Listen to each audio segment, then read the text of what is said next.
Welcome to Luca is a Billionaire, where the only thing I invest in is your answers.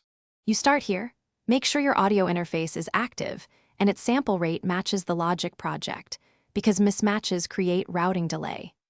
Next, reduce the I/O buffer size to 64 or 128 samples to lower round-trip latency. Once done, enable low latency mode in Logic and turn off software monitoring if you have direct hardware monitoring.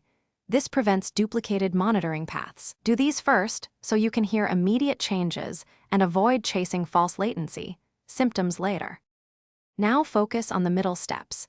Identify plugins causing latency by checking each track with and without them engaged, because linear phase EQs and look-ahead compressors add measurable delay.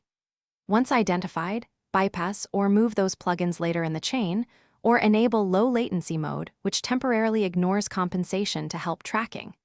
If CPU limits are hit, freeze, or bounce tracks to audio, this reduces buffer-induced glitches. Also streamline routing and sends, since complex aux chains add processing overhead and increase apparent. Finish by locking in a workflow.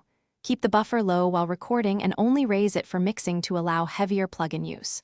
Once parts are tracked, bounce in place or export dry takes to remove plugin-induced latency and simplify comping.